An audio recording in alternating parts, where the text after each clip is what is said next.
sebelumnya kemarin ada gosip-gosip. Saya kira mungkin ini hal yang mungkin positif bisa kita jadikan kebiasaan baru. Dan juga kami terbuka misalnya ada hal-hal tertentu yang mau ditanyakan langsung kepada pemerintah, bisa lewat kira-kira isu yang menarik dan perlu klarifikasi, sehingga kita sangat terbuka untuk hal tersebut.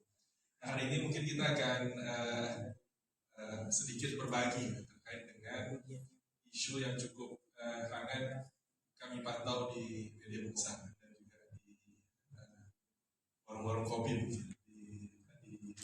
Aceh Singkil terkait dengan di tanda tangan kesepakatan ataupun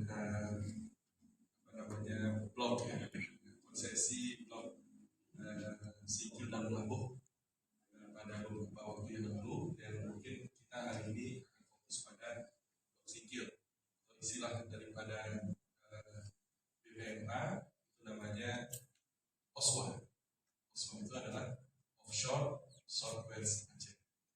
Nah, Bapak Ibu sekalian, hari Senin kemarin saya berkunjung ke BPMA untuk mendapatkan informasi yang lebih ketimbang yang kita dapat dari media massa, dan presentasi mereka ini yang saya presentasi pada hari ini. Jadi tentunya mudah-mudahan bisa sedikit menjelaskan kepada Bapak Ibu sekalian, dan juga ada beberapa hal yang harus kita tindak lanjuti supaya rencana migas, eksplorasi migas ini bisa berhasil menjadi eksplorasi dan juga sampai pada produksi. Baik Bapak Ibu sekalian, yang pertama Pak, saya kira mungkin kita sedikit saya bisa diri ya. Jadi ini Aceh, dan migas Aceh itu secara tradisional itu adanya di pesisir timur ya, timur. Di Harun adanya di sini blok yang ada itu adalah kita punya exploitation area, ini artinya yang sudah produksi, dan exploration area ini yang sedang dicari, kemudian ini joint study area ini yang sedang dikaji, kemudian termination process-nya sudah berakhir, tidak ada minyak lagi, dan ini yang sedang ditender over area. Nah, kita tuh masih masuk dalam exploration area, lagi dicari minyaknya ataupun migasnya yang sudah tereksploitasi. Itu kebanyakan semuanya ada di pesisir timur utara ya. Misalnya di blok A, kita bisa lihat kalau misalnya sekarang yang dikelola oleh PEMA yang dulunya Arun itu adalah di yang Wangkati. Kemudian yang kemarin yang baru dieksplorasi itu yang di sini. Helber ada, kemudian ada Repsol kemarin hasilnya bagus. Dan satu lagi nanti ada Bubadal dari Uni Emirat. Mungkin kita akan fokus saja di bagian ini. Nah, bagian ini adalah bagian yang belum pernah ada di minyaknya ketimbang ada di sini. Jadi kalau dalam geologi ini namanya North Sumatra Basin, yang ini namanya Sibolga Basin. Walaupun gitu. Tapi nah ini garis ini adalah garis 12 mil. Artinya kalau misalnya ada minyak di dalam 12 mil ini, sesuai dengan PP23, bagian Aceh itu 70%, bagian nasional 30%. Kalau sudah lewat dari ini, berarti kebalikannya, bagian Aceh 30, bagian nasional 70. Jadi yang OSWA, ini ONWA. ONWA itu Offshore North West Aceh. Kalau ini namanya blok Singkil, ini namanya blok Labuh. Luasannya nanti kita akan lihat. Jadi kita akan fokus ke. Nah, ini kira-kira lebih detailnya. Ini adalah OSWA. Jadi saya kira nggak hanya Singkil saja, dia juga berbatasan dengan Aceh Selatan. Dan ini Aceh Singkil dan Aceh Selatan. Sedangkan nanti di blok ONWA kena ke Barat Daya dan Labuh dan yang lain. Jadi tidak hanya Singkil ya. Nanti tergantung di mana dapat minyaknya ataupun dapat migasnya. Apakah tentunya kalau di Singkil mungkin kita akan lebih banyak, tapi misalnya kenanya di Aceh Selatan mungkin bahkan begitu juga bagi-baginya nanti. Nah, ini untuk OSWA atau blok Singkil. Exploration block tadi bahwa area ini masih area mencari. Kemudian ada potensinya ada 1,4 billion barrel oil, jadi 1,4 miliar barrel oil. Potensinya ini masih potensi. Kemudian ada 8,6 TCF. TCF ini trillion cubic feet. Nah, sebagai perbandingan di Arun dulu itu 16 TCF. Ini 8,6, jadi setengahnya Arun. Kalau memang terbukti, tapi ini kan masih potensi. Nah, areanya ada 10.000 km persegi, lebih besar daripada Onwa sekitar 9.000. Nah, kemudian tipe kontraknya cost recovery.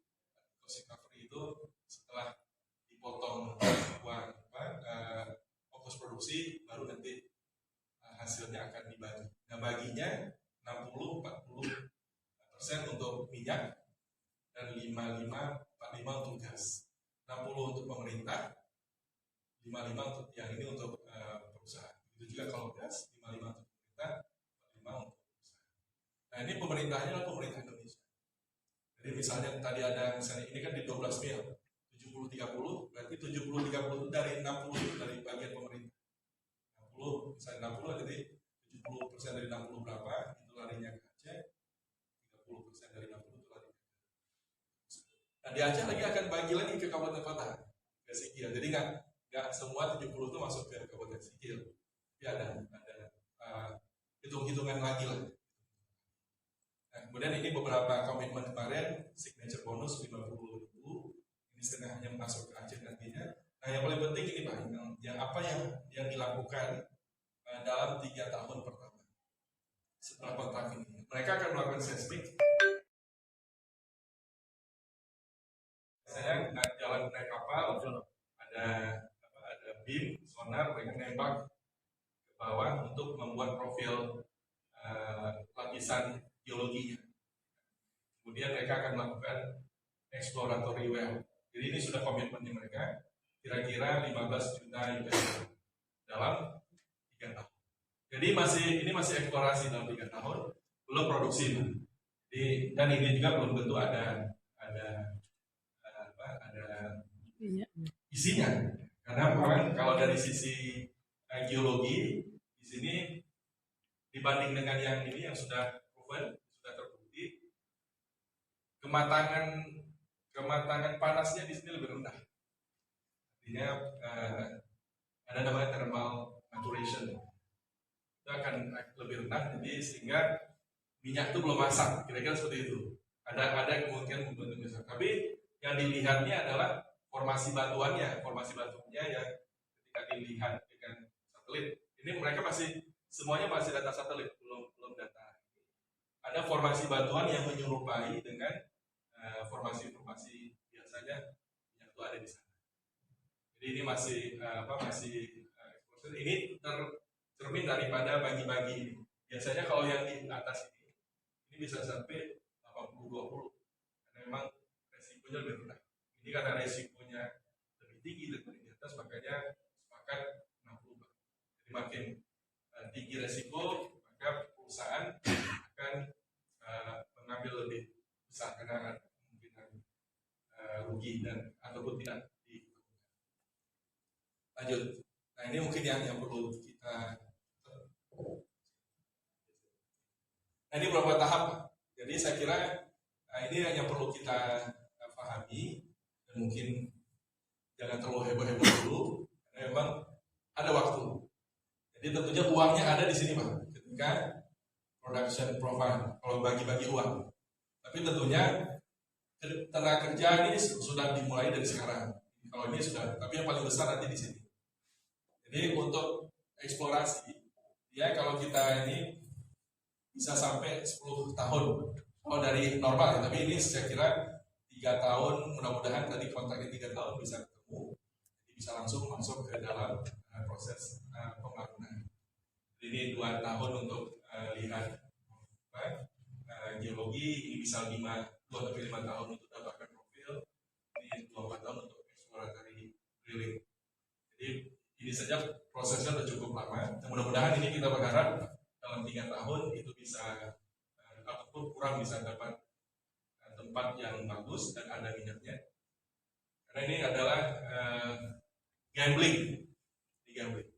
Contohnya yang sekarang di lepas pantai di Pidi Jaya, Repsol, itu mereka ngebor nggak dapat. Sebelumnya Harbor mereka ngebor dapat. Jadi memang ini gambling.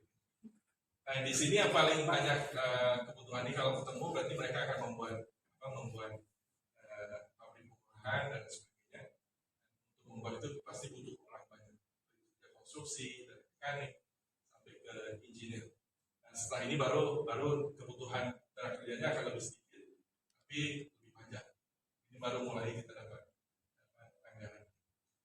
Nah, apa saja dibutuhkan? Ya tentunya mereka butuh geologis, geofisikis, kemudian civil engineer, kemudian ini beberapa drillers, yang sifatnya tidak terlalu high skill, yang membutuhkan banyak orang. Nah, kira-kira apa yang dilakukan oleh pemerintah Aceh Singkil? Yang pertama adalah kita fasilitasi untuk proses eksplorasinya.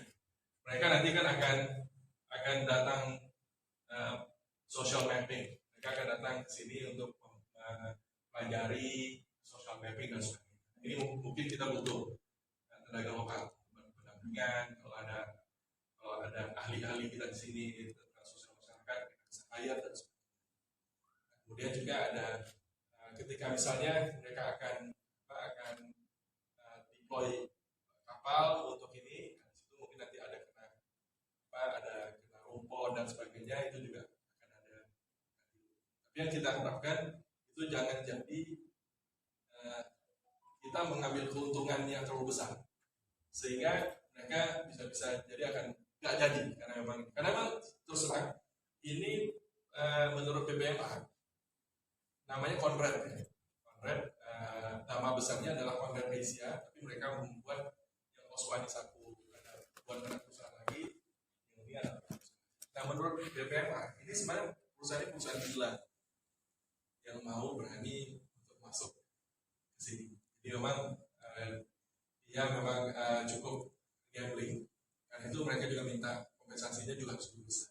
Jadi pokoknya jangan sampai nanti kita terlalu ini sehingga ini terlalu dipersulit, akhirnya mereka nggak jadi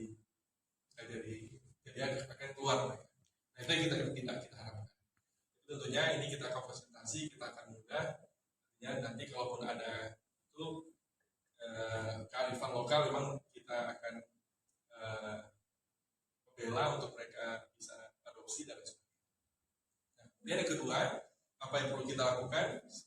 Kenapa kita mau fasilitasi? Supaya kita berharap mereka nyaman mencari dan dapat. Itu tujuan kita. Jangan sampai kita terlalu cepat untuk ingin yang banyak, tapi mereka nggak datang, nggak mau, akhirnya minyak yang mungkin ada tidak. Jadi saya kira mungkin kita akan fasilitasi untuk mereka mencari. Nah, yang kedua adalah kita siapkan tenaga kerja. Nah, karena ini waktunya ada cukup panjang.